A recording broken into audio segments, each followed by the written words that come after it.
கர்த்தராகிய இயேசு கிறிஸ்துவின் நாமத்திற்கு மகிமை உண்டாவதாக. கர்த்தருக்குள் பிரியமானவர்களே, இந்த நாளுக்கான சிந்தனை பகுதியை நாம் கொஞ்ச நேரம் எடுத்து சிந்திச்சு பார்க்கலாம். நீங்கள் தேவனோட ஐக்கியம் வச்சுருக்கிறீங்களா? இல்லை அப்போதைய தேவைக்காக தொடர்பு வச்சுருக்கிறீங்களா? ஆலய ஆராதனையில் கிரமமாக பங்கெடுக்கிறதுனாலையோ வைராக்கியமாக ஊழியத்தில் பங்கெடுக்கிறதுனாலையோ நாம் தேவ உறவில் இருக்கிறோன்னு அர்த்தம் கிடையாது. நம்ம எந்த அளவுக்கு ஜெபத்தில் கவனமாக இருக்கிறோன்றது தான் தேவன் ஃபஸ்ட்டு விரும்புகிறாரு.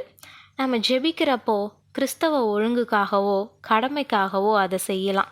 ஆனால் தகப்பன் பிள்ளைக்குமான உறவை வளர்க்கவும் நம்மளுடைய இருதயம் எப்படி இருக்கிறதோ அதை அப்படியே அவர்கிட்ட கொட்டி விடவும் இருக்கணும். நம்மளுடைய கவனத்தை திசை திருப்பவும் சுற்றியுள்ள ஆபத்தை மறந்து உணர்வற்று போகவும் அதுக்கு தக்கதாக பலவித காரியங்கள் நம்மளை நெருக்கிக்கிட்டே இருக்குது. வேலை பளு, படிப்பு காரியங்கள்லாம் ரொம்ப அதிகமாக இருக்குது. நம்ம ஜெபிக்காமல் ஊழியம் செய்யாமல் கிறிஸ்தவராக வலம் வரலாம். ஜெபஜீவியம் இல்லாதவங்க தேவனை ஆரவாரமாக ஆராதிக்கலாம். தேவனோட ஜெபத்து மூலயமா நெருங்கிய உறவு வச்சிருக்காம நம்ம செய்யக்கூடிய எதுவும் நம்மளுடைய பரிசுத்த வாழ்க்கைக்கு உதவாதுன்றதை நாம் ஃபஸ்ட்டு அறிஞ்சிருக்கணும். அவருக்கும் நமக்கும் இருக்கக்கூடிய உறவு எப்படியாப்பட்டது அப்படின்றத உட்கார்ந்து சிந்திக்கிறதுக்கே நமக்கு நேரம் கிடைக்கிறது ரொம்பவே அரிதாக இருக்குது. விசேஷமாக நம்மளுடைய தனிப்பட்ட ஜெப நேரங்கள் அதிகமாகவே களவாடப்படுது அப்படின்றத நம்ம ஒத்துக்கிட்டு தான் ஆகணும். ஜெப நேரத்தில் கையடக்க தொலைபேசி அடிச்சிச்சின்னா அதுக்கு விட சொல்லிட்டு அதுக்கப்புறம் ஜெபத்தை கண்டினியூ பண்ணுறவங்க நிறைய பேருக்காக ஜெபிக்கிறவங்க தங்களுடைய திருப்திக்காக ஜெபிக்கிறவங்கள பார்க்கும்போதெல்லாம் நம்மளுடைய ஜெப வாழ்க்கை எப்படி இருக்குது அப்படின்றத ஆராய்ஞ்சு பார்க்குறது ரொம்பவே அவசியமாக இருக்குது. அதனால் இன்றைக்கி இதை ஆராய்ஞ்சு கற்றுக்கொள்கிறதுக்கு நேரம் எடுத்துக்கொள்ளலாம். 19ஆம் நூற்றாண்டுடைய தலை சிறந்த சுவிசேஷகர் ஜார்ஜ் முல்லர். அவருடைய விசுவாசம் கிறிஸ்தவ உலகத்தால் போற்றி புகழக்கூடியது அப்படின்றது நமக்கு தெரியும். இவருடைய விசுவாசத்தினால போஷித்து பராமரிக்கப்பட்ட அநாத பிள்ளைகளுடைய எண்ணிக்கை 10,024. விசுவாசத்துக்கு மட்டும் கிடையாது, இவருடைய ஜெப வாழ்க்கையும் நிறைய பேருக்கு முன்மாதிரியாக இருக்குது. இவர் தினமும் மணிக்கணக்காக தேவனுக்கு முன்பாக ஜெபத்தில் தரிச்சிருப்பார். இதை கேட்கும்போது இவரை போலலாம் நம்மளால் ஜெபிக்க முடியுமா அப்படின்ற ஏக்கம் நமக்கு ஒரு வேளை வரலாம். அதனால் இப்போ அவருடைய ஆரம்ப கால விசுவாச வாழ்க்கையை சிந்திக்கிறது நமக்கு பிரயோஜனமாக இருக்கும். இவர் தினமும் அதிகாலையில் எழுந்து முதல் அரை மணி நேரம் ஜெபிப்பார். அதுக்கப்புறம் அரை மணி நேரம் வேதத்தை வாசிப்பார். இந்த ஆவிக்குரிய ஒழுங்கை அவர் சரியாக கடைப்பிடிச்சாலும் அனுதின ஜெப வாழ்க்கையில் ஒரு உற்சாகமின்மையை அவர் பார்த்தாரு. ஜெபிக்கணும் அப்படின்னா முழங்கால் படியிடும்போது சிந்தனைகள் எங்கெங்கேயோ போயிட்டு எதையோ யோசிச்சு சிதறடிக்கப்படுறத அவர் பார்த்தாரு. அதுக்கப்புறம் அரை மணி நேரம் வேத வாசிப்பும் அவருக்கு திருப்தியாகவே இல்லை.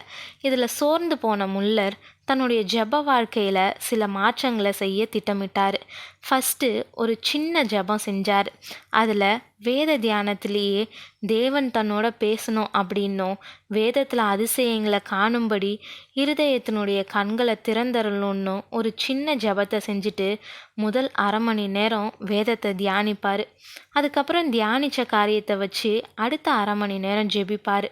வேதத்தில் அன்னைக்கு பெற்றுக்கிட்ட வாக்கு தத்துவம் கற்றுக்கிட்ட சத்தியங்கள்னு இதை வச்சு ஜெபிப்பார். மேலும் அந்த பகுதியில் காணப்பட்ட தேவனுடைய மகத்துவங்களை நினச்சி தேவனை மனதார துதிப்பார்.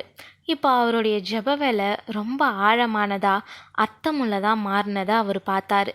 அன்னைக்கு தொடங்கி அவருடைய ஜெப வாழ்க்கை கடைசி வர உற்சாகத்தோடு காணப்பட்டுச்சு. பிரியமானவர்களே, ஜார்ஜ் முல்லருடைய இந்த மாதிரியை நாமளும் பின்பற்றணும். ஒவ்வொரு நாள் வேத வாசிப்பும் ஜெப நேரமும் புதுப்பிக்கப்பட்டதா தொய்வில்லாமல் இருக்கும்.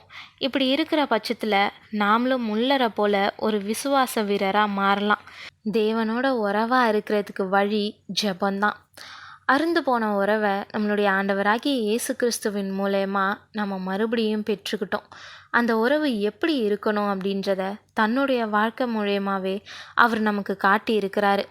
அவர் பூமியில் வாழ்ந்த காலத்தில் பிதாவோட ஆழமான உறவு வச்சுருந்தாரு. நாமளும் அப்படியாப்பட்ட உறவை வளர்க்கணுன்றது தான் தேவன் விரும்புகிறாரு. நம்மளுடைய ஜெப வாழ்க்கையை கெடுக்கிறதையே தான் சாத்தான் தன்னுடைய தலையாய வேலையாக வச்சுருக்கிறான். ஜெப ஜீவியத்தை கெடுக்க எல்லா விதத்துலேயும் முயற்சி செய்வான். உங்கள் ஜெபத்தை தடுத்துட்டா எல்லா வித பாவத்தையும் உள்ளே புகுத்திடலாம். மனசாட்சியை மழுங்க செஞ்சு இருதயத்தை உணர்வற்றதாக்கி உங்களை வீழ்த்திட முடியும். ஜெபமே முக்கியம், ஜெபமே ஜெயம் அப்படின்றத அறிஞ்சு இன்னையிலேருந்து நாம் ஜெபிக்க ஒரு தீர்மானம் எடுப்போமா? ஜெபம் வெறும் வார்த்தைகளாக இல்லாமல் இருதயத்தினுடைய ஏக்கமாக இருக்கணும்.